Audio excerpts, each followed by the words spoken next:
stick around. Get to know you two better.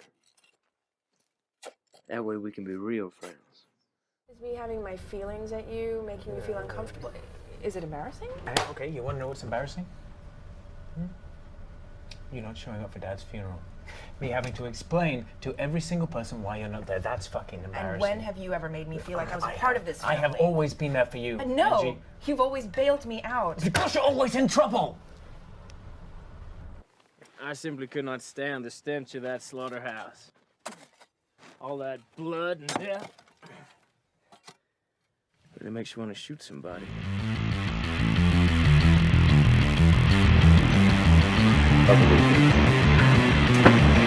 We need you to do one thing.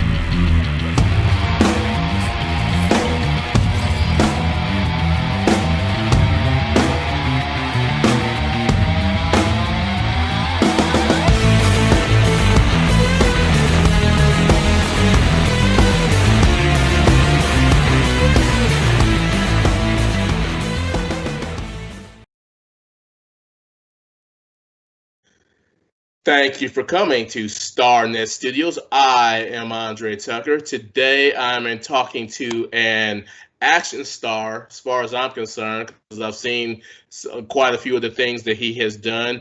He has worked with people like Steven Seagal, Jackie Chan, Donnie Yen, Scott Adkins. He's been in movies with many of those people, and he's had a lot going on. Based in Hong Kong, which is where he is right now.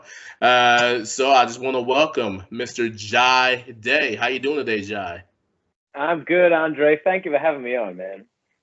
Well, thanks for coming. Like I said, you have done a lot of different action movies. I mean, that's not the only thing you've done. I know you've done some comedy, improv, and things like that. But I'm an action movie fan, so of course that kind of thing always jumps out at me. I saw like General Commander was one of the first things I saw you in, and then another thing like Lady Blood Fight, and I want to clarify Lady Blood Fight because some people may listen to. They may think it's a horror movie, but since that was one of your films, I'll let you kind of clarify that one. Tell us a little bit about Lady Blood Fight, just so people get a little clearer picture on that one. Yeah, Lady Blood Fight was it's a great little action movie. It was a showcase for a lot of the female martial artists in Hong Kong and around Asia, headed up by Amy Johnson, who's a badass. I'm sure you know her, right? Yes. Yeah, she's an absolute badass. So I had the pleasure of being an absolute creep that she just beat the shit out of. Yeah, it's a lot of fun. Now, let me ask you. Speaking of which, because which was first for you? I mean, was it the martial arts that were first, or was it the acting, or did it kind of come around the same time? Because I know you've been in Hong Kong a long time. So, would you have a first love between those? Oh man, the acting. It was always the acting. But my whole life I've been very physical. You know, like I played rugby for 27 years or something like that. All sorts of sports. A little bit of boxing, kickboxing, and I guess in Hong Kong, wherever you are, right, you play to your strength, right? And there's a lot of action movies in Hong Kong, right? So if you're gonna do movies, it pays to be able to fight, you know, stunt fight and stuff like that. Yeah, and another one. Like, tell us a little bit about your role because you know they say don't judge a book by its cover, but I'll certainly like the movies that I just mentioned, you know, General Commander, Abduction, Lady Blood Fight, Skip Trace, and people know Pacific Rim Uprising. I'll come back to that one in a moment. But they say don't judge a book by its cover, but I will judge a DVD or Blu-ray, or in this case, a streaming. If you look at the imagery, you know, you'll see somebody with a gun or somebody in the fighting pose or something like that. So that kind of thing. So that said, you are prominently featured on General Commander, for example. So just tell me about that was a Steven Seagal movie, but tell me about your part in General Commander and what in your character in that one. Oh, dude, General Commander was so cool. We shot it mostly in the Philippines. It was supposed to be a TV series at first, and it was awesome. It was like a Charlie's Angels kind of deal, you know. Stephen would be Charlie, and we'd all be the angel. And the best thing about that shoot was just like we got so close, you know, like us guys. It was me, Byron, Sonia, Soraya, Mika. We all just kind of got really close and had a really good chemistry.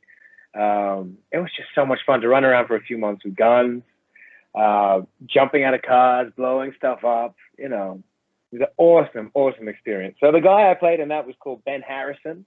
He was a former sniper. Had a lot going on in his backstory.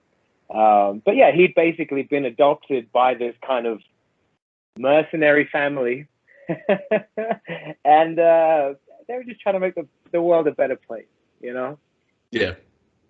Yeah. Yeah, I know, because you're a part of a heroic ensemble there. And speaking of ensembles, another one that I've read is an ensemble project. It's something that's coming out soon for you. It's going to be a series that's going to be Forensic Psychologist. So tell us a little bit about what we can expect to see with Forensic Psychologist is going to be coming up.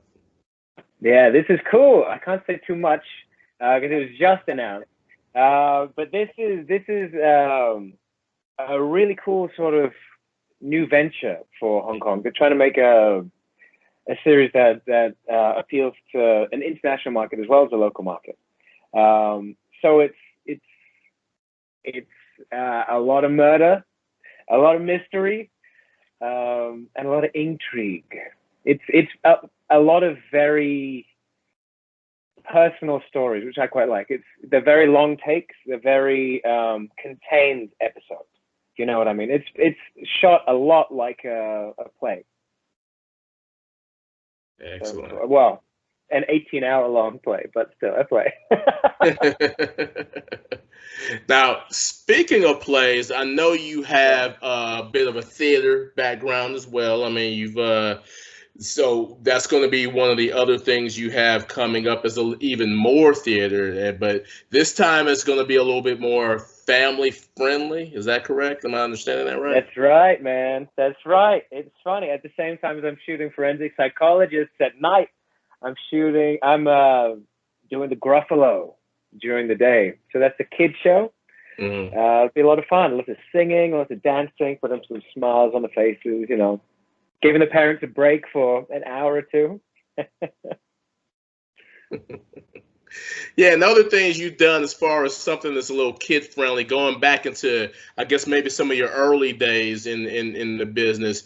You've done some things with Nickelodeon. You want to tell us a little bit about it? You had some hosting duties, if I'm not mistaken, Oh my right? God, man. Yeah, this was a long time ago. I did a Nickelodeon cruise. It was called Nickelodeon at Sea. God, you know what? I got to introduce all the kids to SpongeBob SquarePants and Patrick. You know, I got to slime some little kids, so it was good fun. It was good fun. Yeah. All right. And right now, because you've done a lot of your work in Hong Kong, but you also go back and forth between Hong Kong and Los Angeles. Is that correct? Yeah, that's right. I was there actually earlier this year. Mm-hmm. Yeah, so I've done a lot of quarantine in 2021. Yeah, and now tell me this: what's that like? What's that like shooting right now, or at least recently, as far as some of the pandemic challenges with trying to stay safe from COVID-19. What have been some of the challenges, or how much of a challenge do you feel like has been for either yourself or some of your peers in the business out there in Hong Kong, even LA?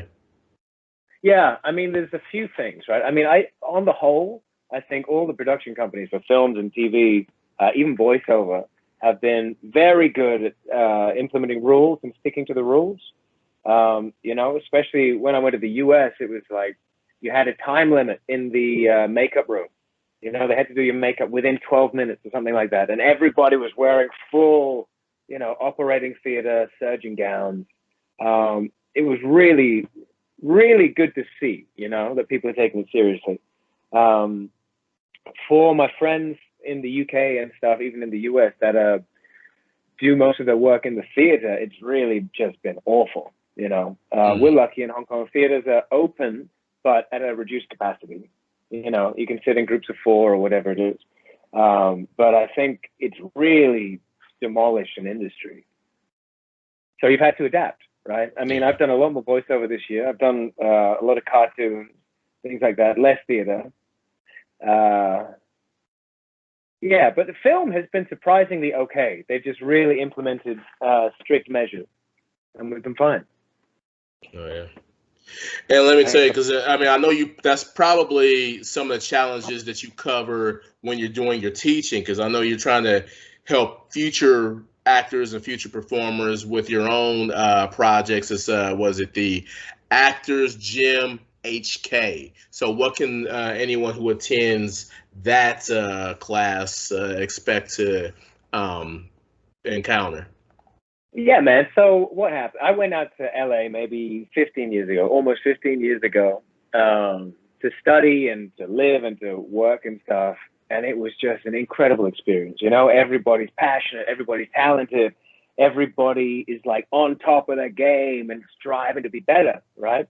And I came back to Hong Kong and people still want that. People still want it, but there wasn't really anywhere for them to train and like refine their skills in specific areas, you know, like in the US and LA, for example, you want to do like a cold reading class, you want to do an accent class, you want to do whatever, scene study, you want to do improv, it's all there and it's all amazing, right?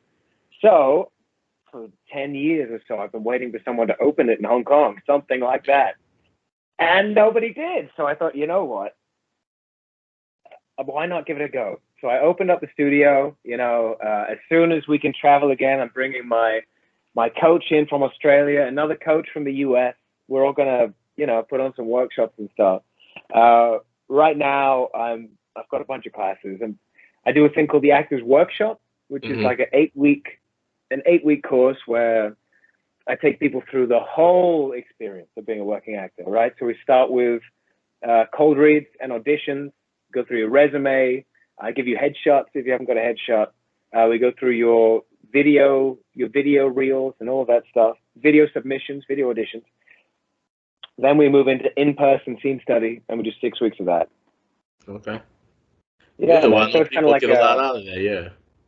Yeah, I hope so. You know, like I think it's already hard enough showing up on set, you know, and having to like nail your lines and nail everything, especially if you're, you know, new to the industry.